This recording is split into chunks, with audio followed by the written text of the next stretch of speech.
Hello friend, good evening. कल एक student है सेट नंबर 8 को डिस्कस करने के लिए बोला था। सो आज हम लोग सेट नंबर 8 को डिस्कस करेंगे।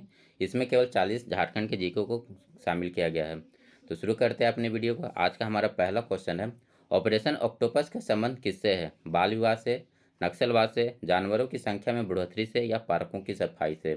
तो ऑपरेशन ऑक्टोपस का जो संबंध है वो नक्सलवाद से है। अब ये जो ऑपरेशन ऑक्टोपस है इसे झारखंड सरकार 4 से 5 सितंबर 2022 को स्टार्ट करता है। अब ये जो ऑपरेशन ऑक्टोपस है ये बूढ़ा पहाड़ जो है, बूढ़ा पहाड़ कहाँ पर? ये गढ़वा में है। बूढ़ा पहाड़ में जो गढ़वा में है, यहाँ पर जो नक्सलवादी जो गतिविधियाँ काफ़ी बढ़ गई थी। यहाँ पर जो नक्सलवादियों के एक हेड थे अरविंद, यहाँ पर वो हमेशा अपने जो योजना है उसको बनाते थे। तो इन योजनाओं और इनकी गतिविधियों को कम करने के लिए झारखंड सरकार के द्वारा ऑपरेशन ऑक्टोपस चलाया गया था। तो इसे याद रखिएगा, 2 पॉइंट याद रखिएगा। ये ऑपरेशन ऑक्टोपस किससे रिलेटेड? नक्सलवाद से। स्टार्ट कब हुआ? 4 से 5 सितंबर 2022। और कहाँ पर? तो गढ़वा में, बूढ़ा पहाड़ में। वहाँ पर नक्सलवादी गतिविधियों को कम करने के लिए चलाया गया था। तो इसे आप याद रखिएगा। हमारा अगला क्वेश्चन है, रामगढ़ जिला निवासी शुभांशी का कौन सा फिल्म बुसान फिल्म फेस्टिवल में विजेता बना है? छौश्री, नाटोक, बिरसा, या इनमें से कोई नहीं? तो रामगढ़ जिला के निवासी शुभांशी का जो एक शॉर्ट फिल्म था नाटोक, ये बुसान फिल्म फेस्टिवल में विजेता बना था। यानी जो इसका करेक्ट आंसर बनेगा ऑप्शन बी हो जाएगा। अब ये बुसान फिल्म फेस्टिवल कहाँ पर आयोजित हुआ था? ये दक्षिण कोरिया की फिल्म फेस्टिवल है। तो इसे भी याद रखिएगा। हमारा अगला क्वेश्चन है, निम्न में से किसे दुनिया का 8वें सबसे ऊंचे पर्वत मनसालू को फतह किया है? बलजीत कौर, प्रेमलता अग्रवाल, अस्मिता रॉय, या अस्मिता डोरजी? तो दुनिया की 8वीं सबसे ऊंची पर्वत जो है मनसालू, इसे जो फतह करने वाली बनी है वो झारखंड की है अस्मिता डोरजी। अब ये अस्मिता डोरजी कहाँ से रिलेटेड है? तो ये झारखंड के जमशेदपुर ज़िले से रिलेटेड है। इसे याद रखिएगा। ये कहाँ की है? तो जमशेदपुर ज़िले से। हमारा जो अगला क्वेश्चन है, झारखंड में निम्नलिखित में से किस द्रोणी पर चांडिल बांध स्थित है? ठीक है, तो अजय नदी द्रोणी, स्वर्णरेखा नदी द्रोणी, उत्तर कोयल नदी द्रोणी, या दामोदर नदी द्रोणी? तो चांडिल जो डैम है, चांडिल बांध, ये स्वर्णरेखा नदी द्रोणी पर है। किसमें है? तो ये 4 का ऑप्शन बी सही हो जाएगा। ठीक है, 4 का ऑप्शन बी, चांडिल बांध किस पर है? तो स्वर्णरेखा नदी द्रोणी में। और ये कहाँ पड़ता है? तो ये सरायकेला खरसावा में है। कहाँ पर? ये चांडिल बांध कहाँ पर है? तो सरायकेला खरसावा। ठीक है, बढ़ते आगे हम अब अगले क्वेश्चन की तरफ। झारखंड का कौन सा जिला उत्तर प्रदेश को स्पर्श करता है? पलामू, लातेहार, लोहरदगा, या इनमें से कोई नहीं? तो उत्तर प्रदेश को जो टच करने वाला ज़िला है इनमें से कोई नहीं हो जाएगा। यानी जो इसका जो करेक्ट आंसर हो जाएगा, यहाँ पर उत्तर प्रदेश को जो टच करने वाला एकमात्र ज़िला है गढ़वा है। गढ़वा 2 अन्य राज्य के साथ भी सीमा अपना साझा करता है। एक बिहार है और एक छत्तीसगढ़ है। इसे भी याद रखिएगा। तो गढ़वा जो है टोटल 3 राज्य से सीमा अपना साझा करता है। किससे किससे? तो एक बिहार से हो गया, उत्तर प्रदेश से हो गया, और छत्तीसगढ़ से हो गया। इसे आप याद रखिएगा। हमारा अगला क्वेश्चन है, झारखंड की एकमात्र कौन सी नदी है जो स्वतंत्र रूप से बंगाल की खाड़ी में गिरती है? दामोदर नदी, स्वर्णरेखा नदी, उत्तरी कोयल नदी, या मयूराक्षी नदी? तो स्वतंत्र रूप से बंगाल की खाड़ी में झारखंड की एकमात्र नदी है वो स्वर्णरेखा नदी है। ठीक है, स्वर्णरेखा नदी। अब इसके बारे में थोड़ा जान लेते हैं। तो स्वर्णरेखा नदी का जो उद्गम है वो कहाँ से होता है? तो ये छोटा नागपुर के रांची के नगरी से है। कहाँ पर? छोटा नागपुर के रांची के नगरी गांव से होता है। अब इस नदी की जो सहायक नदी, उसे भी आप याद रखिए। कौन कौन से सहायक नदी है? तो कांची, खरकई, जुमार और रारू, ये इसके प्रमुख सहायक नदी हैं। कौन कौन से? कांची, खरकई, जुमार और रारू। अब इसी जो स्वर्णरेखा नदी पर ही है, इसमें एक महत्वपूर्ण जलप्रपात है, हुंडरू जलप्रपात। इसे भी आप याद रखिएगा। हमारा जो अगला क्वेश्चन है, निम्नलिखित में कौन सुमिलित नहीं है? तोपचाची अभयारण्य धनबाद, ये सही है। मोहटाड़ अभयारण्य लातेहार, ये भी सही है। लावालौंग अभयारण्य चतरा, ये सही है। उधवा पक्षी विहार कोडरमा, ये गलत है। यानी जो इसका करेक्ट आंसर हो जाएगा ऑप्शन डी, उधवा पक्षी विहार, ये साहेबगंज में है। कहाँ पर? साहेबगंज। ठीक है, अब आप लोग कमेंट करके बताएं जो उधवा पक्षी विहार है किसके लिए फेमस है? निम्न में से कौन सा राज्य भारत में कोयला संसाधनों में प्रथम स्थान रखता है? तो इसका तो आंसर वैसे झारखंड हो जाएगा। तो इसका जो करेक्ट आंसर हो जाएगा कौन सा? तो झारखंड। आप इसे ये सभी को पता है, झारखंड। यहाँ पर जो कोयला का जो है टोटल भंडारण, यह 27.3% है पूरे देश का। ठीक है, सिंहभूम कॉपर बेल्ट किस प्रकार की चट्टान से बनी है जो एक शेयर जोन का निर्माण करता है, जिसे सिंहभूम शेयर जोन कहा जाता है। वेल्कोनो ऑब्सिडियन आग्नेय चट्टान, नाइस मेटामॉर्फिक चट्टान, प्रोटोजोरिक वोल्केनो अवसादी चट्टान या बेसाल्ट मेटामॉर्फिक चट्टान।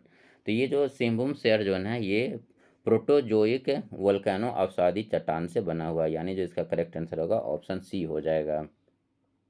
हमारा जो अगला क्वेश्चन है, झारखंड में भारत के किस अयस्क का 36% आरक्षित भंडार है? कोयले का, तांबा अयस्क का, लौह अयस्क का या बक्साइट का? तो जो अयस्क 26% का आरक्षित भंडारण है वो लौह अयस्क का है, यानी जो इसका करेक्ट आंसर हो जाएगा ऑप्शन सी हो जाएगा। बढ़ते हैं अपने अगले क्वेश्चन की तरफ। कौटिल्य की पुस्तक अर्थशास्त्र में झारखंड को किस नाम से संबोधित किया गया है? मुंडल, पुण्य, कांकजोल या कुकुट देश? तो कौटिल्य की जो पुस्तक है चाणक्य कौटिल्य जिनकी पुस्तक अर्थशास्त्र है उसमें झारखंड को कुकुट देश के नाम से कहा गया है, यानी जो इसका करेक्ट आंसर हो जाएगा ऑप्शन डी हो जाएगा। मुंडल किस में कहा गया है? तो मुंडल जो है टॉलमी ने कहा है, झारखंड को मुंडल कौन कहा है? टॉलमी। पुण्य या पुंड ये किस में बोला गया है? तो एतराय ब्राह्मण में बोला गया है। और कांगजोल ये संथाल परगना के क्षेत्र को ही कहा जाता है। 1832 में कैप्टन टंडन ने इसका सर्वेक्षण किया था और इसका नाम दामिनी को रखा था। बाद में ये बदलकर फिर कांगजोल और नारीखंड के नाम से जाना गया। हमारा अगला क्वेश्चन है, अलाउद्दीन खिलजी के किस सेनापति ने छोटा नागपुर खास के नागवंशी शासक को कर देने के लिए विवश किया था? छज्जू मलिक, मलिक बयां, हसरत मोहानी या शाहिस्ता मियाँ? तो अलाउद्दीन खिलजी का जो सेनापति है उसका नाम जो है छज्जू मलिक है, यानी जो इसका करेक्ट आंसर हो जाएगा ऑप्शन ए हो जाएगा। बढ़ते हैं अपने अगले क्वेश्चन की तरफ। कोल विद्रोह का तात्कालिक कारण क्या था? आदिवासियों से बेगारी करवाना, छोटा नागपुर वन सुरक्षा कानून, गैर आदिवासियों द्वारा आदिवासी महिला की बदसलूकी या इनमें से कोई नहीं? तो कोल विद्रोह का जो तत्कालिक कारण बना है वो गैर आदिवासियों की महिलाओं की बदसलूकी, यानी जो इसका करेक्ट आंसर हो जाएगा ऑप्शन सी हो जाएगा। अब कोल विद्रोह के बारे में थोड़ा सा जान लेते हैं। ये जो कोल विद्रोह है इसकी शुरुआत 1831-32 में होती है। कब से कब? ये 1831 में स्टार्ट होता है, 32 में समाप्त होता है।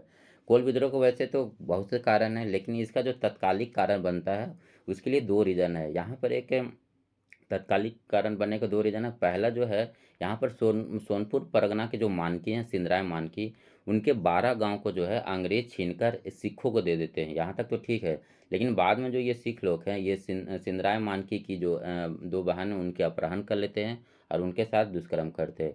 ऐसा ही घटना एक सिंहभूम के बदगांव में घटता है, जहाँ पर एक जफर अली नामक एक व्यक्ति ने सुरगा मुंडा की पत्नी को अपहरण कर उनका दुष्कर्म करता है। इसी के परिणाम स्वरूप ये जो है इसके परिणाम स्वरूप कोल विद्रोह स्टार्ट होता है। अब इसके लिए क्या करते हैं, जो सिंधराय मानकी है और सुरगा मुंडा है, ये साथ साथ अपने आदिवासी मित्रों को लेकर कहाँ पर एक तमाड़ के लंका गांव में एक सभा का आयोजन करते हैं और एक साथ ये इस पर हमला करने का योजना बनाते हैं और इस योजना के साथ ही कोल विद्रोह को शुरुआत हो जाता है। अब ये जो आयोजन है ये इसमें जो आयोजन कराने के लिए जो सहायक करता है वो बिंद्राय मानकी करता है।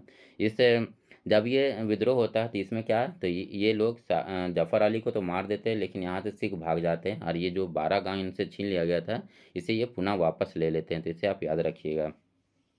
देवघर स्थित वैद्यनाथ मंदिर का निर्माण निम्न में से किनके द्वारा करवाया गया? राजा दलेल सिंह, राजा बसंत राय, पंडित विनोदानंद झा या राजा पूरनमल? तो देवघर स्थित जो वैद्यनाथ मंदिर है इसका निर्माण कराया जाता है राजा पूरनमल के द्वारा। अब यहाँ पर जो एक पॉइंट इसके बारे में और याद रखिएगा, यहाँ पर जो है भगवान शिव के जो 12 ज्योतिर्लिंग है उनमें से एक जो लिंग है मनोकामना लिंग। कौन सा लिंग? मनोकामना। याद रखिएगा मनोकामना लिंक ये यहीं पर है। मनोकामना लिंक कहाँ पर है? देवघर में है। निम्नलिखित में से किस मंदिर को हल्दी घाटी मंदिर के नाम से जाना जाता है?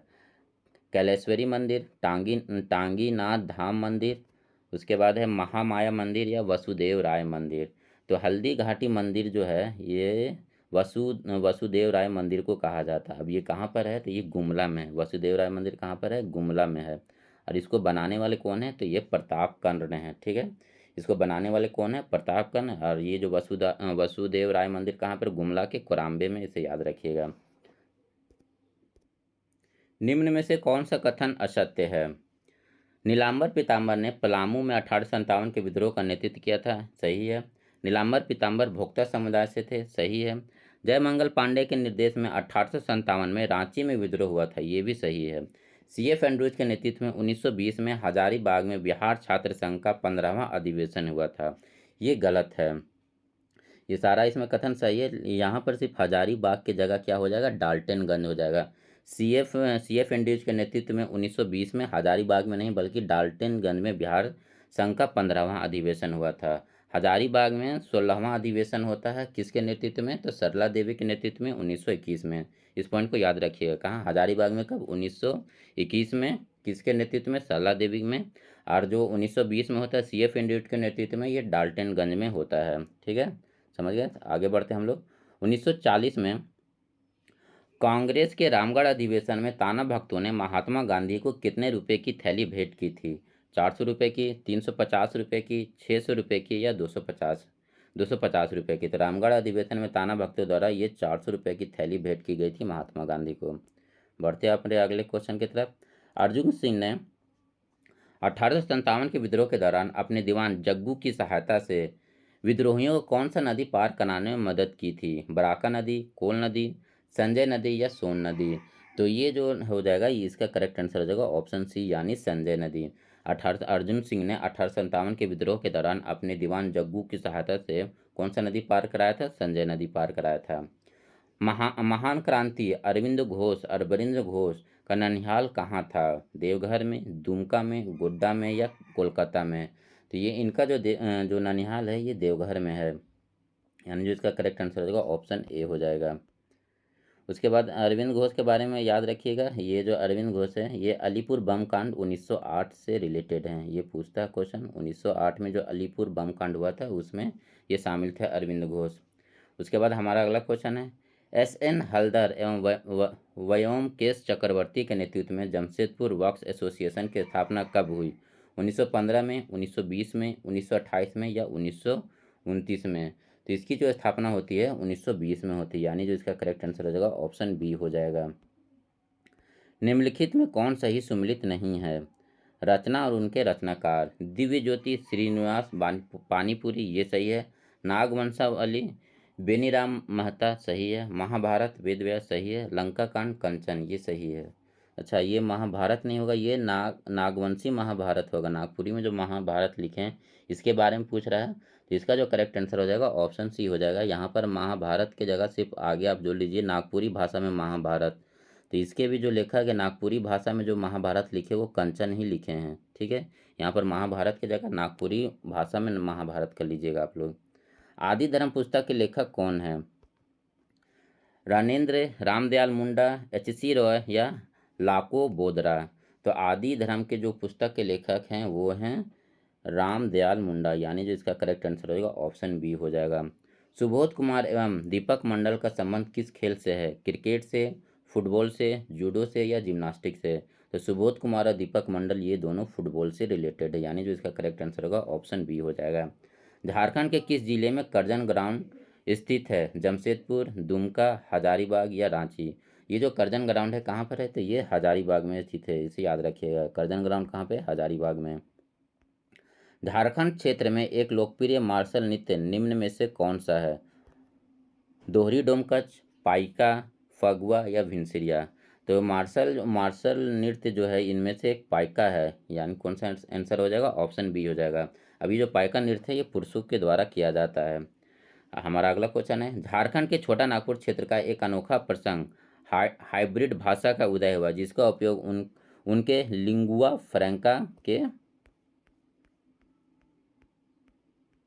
रूप में किया जाता है। उस भाषा का नाम क्या है, संथाल, बिरजिया, सादरी या खड़िया। तो लिंगुआ फ्रैंका में जो ये यूज होता है ये है सादरी, यानी जो इसका करेक्ट आंसर हो जाएगा ऑप्शन सी हो जाएगा।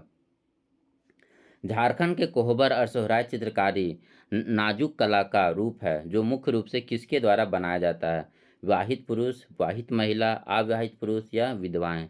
तो ये जो कोहबर और सोहराय चित्रकारी है विवाहित महिलाओं के द्वारा किया जाता है, यानी जो इसका करेक्ट आंसर होगा ऑप्शन बी हो जाएगा। झारखंड का कौन सा त्यौहार फूलों का त्यौहार के रूप में मनाया जाता है, कर्मा, सरहुल, होरो या जोमनमा। तो फूलों का त्यौहार से मशहूर है ये सरहुल पर्व है, यानी जो इसका करेक्ट आंसर हो जाएगा ऑप्शन बी हो जाएगा। बीपी केसरी के अनुसार निम्नलिखित में से कौन सदान नहीं है?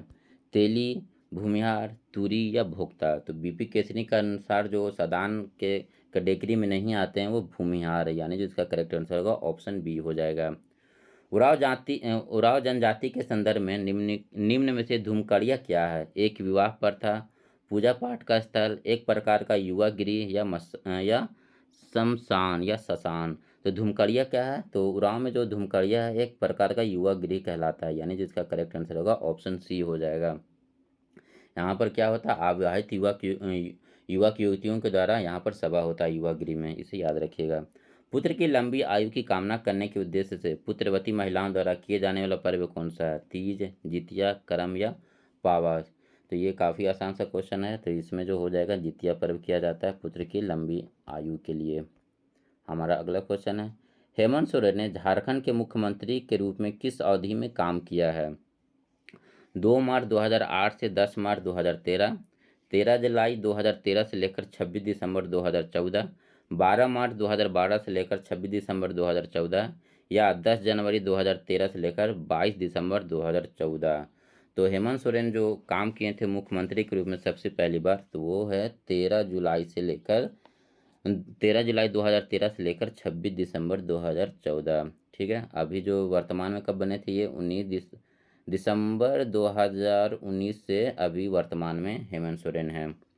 झारखंड के पहले गैर भाजपाई मुख्यमंत्री कौन थे? रघुवर दास, मधु कोड़ा, शिबू सोरेन या बाबूलाल मरांडी? तो झारखंड के पहले जो गैर भाजपाई मुख्यमंत्री थे वो शिबू सोरेन थे, यानी जो इसका करेक्ट आंसर हो जाएगा ऑप्शन सी हो जाएगा। ये जो है 2 मार्च 2005 से लेकर 12 मार्च 2005 तक रहे। इनके बारे में एक पॉइंट और याद रखिएगा कि सबसे कम समय तक मुख्यमंत्री रहने वाले भी शिबू सोरेन हैं। बढ़ते अपने अगले क्वेश्चन की तरफ। झारखंड सरकार द्वारा किसानों को सिंचाई सुविधा उपलब्ध कराने के लिए कौन सा योजना प्रारंभ किया गया है? जयपाल सिंह मुंडा पंप योजना, बिरसा मुंडा सिंचाई योजना, सीधो कृषक योजना या तिलका मांझी पंप योजना? तो झारखंड सरकार के द्वारा किसानों की सिंचाई में सुविधा उपलब्ध कराने की जो योजना स्टार्ट किया गया है वो तिलका मांझी पंप योजना है, यानी जो इसका करेक्ट आंसर हो गया ऑप्शन डी हो जाएगा। विद्यालयों में बच्चों को लाने के लिए झारखंड में कौन सी योजना चलाई गई थी? ऑपरेशन फ्लड, पल्स पोलियो अभियान, मिड डे मील या ऑपरेशन ब्लैक बोर्ड? तो विद्यालयों में बच्चों को बुलाने के लिए झारखंड सरकार के द्वारा चलाई गई जो योजना है वो मिड डे मील योजना, यानी जो इसका करेक्ट आंसर होगा ऑप्शन सी हो जाएगा। भीमराव अंबेडकर आवास योजना के बारे में कौन सा कथन सत्य है? इसका प्रारंभ 14 अप्रैल 2016 को अंबेडकर जयंती के अवसर पर किया गया था, ये सही है। उसके बाद जो हमारा अगला ऑप्शन है, इस योजना के तहत 80 करोड़ की लागत से 11,000 घरों को निर्मित कर राज्य के विधवा महिलाओं को आवंटित किया जाएगा, ये भी सही है, यानी जो इसका करेक्ट आंसर हो जाएगा ऑप्शन सी हो जाएगा, दोनों कथन सही है। हमारा जो अगला क्वेश्चन है, नीलांबर पीतांबर जल समृद्धि योजना के बारे में कौन सा कथन सत्य है? 4 मई 2020 को झारखंड के मुख्यमंत्री हेमंत सोरेन के द्वारा नीलांबर पीतांबर जल समृद्धि योजना की शुरुआत की गई, सही है। इस योजना के तहत जल संरक्षण की विभिन्न संरचनाओं का निर्माण कर राज्य के वार्षिक जल संरक्षण क्षमता 5 लाख करोड़ लीटर जल वृद्धि का लक्ष्य रखा गया है, सही है। योजना के अंतर्गत 5 लाख एकड़ बंजर भूमि को संवर्धन किया जाएगा, साथ ही मनरेगा के तहत 10 करोड़ मानव दिवस का सृजन होगा, ये भी सही है, यानी जो इसका करेक्ट आंसर हो जाएगा ऑप्शन सी हो जाएगा। हमारा जो अगला क्वेश्चन है, ब्रिजिया जनजाति के संबंध में कौन सा कथन सही है? यह झारखंड का अल्पसंख्यक आदिम जनजाति है, ठीक है। उसके बाद हमारा जो अगला ऑप्शन है, ये अपने को पुंडरीक का वंशधार मानते हैं, ये भी सही है। उसके बाद यह 2 भागों में विभक्त है, सिंदुरिया और तेलिया, ये भी सही है, तो यानी जो इसका करेक्ट आंसर होगा ऑप्शन डी हो जाएगा। निम्न में से किस नृत्य के दौरान महिलाओं के द्वारा चुमावड़ी गीत गाया जाता है? अंगाई नृत्य, टूसू नृत्य, जोमनामा नृत्य या सोहराय नृत्य? इसका जो करेक्ट आंसर हो जाएगा ऑप्शन डी हो जाएगा, यानी ऑप्शन सोहराय नृत्य के दौरान चुमावड़ी गीत गाया जाता है महिलाओं के द्वारा। भैंस के सींग से निम्न से कौन सा वाद्य बनाया जाता है? ढोल, मदन भेरी, सिंगा या डाक? तो भैंस के सींग से बनाने वाला जो वाद्य यंत्र है वो सिंगा है। तो इसमें हम लोग आज झारखंड के 40 क्वेश्चन को कवर कर चुके हैं। अब नेक्स्ट वीडियो में हम लोग समान अध्ययन को कवर करेंगे। Thank you for watching this video.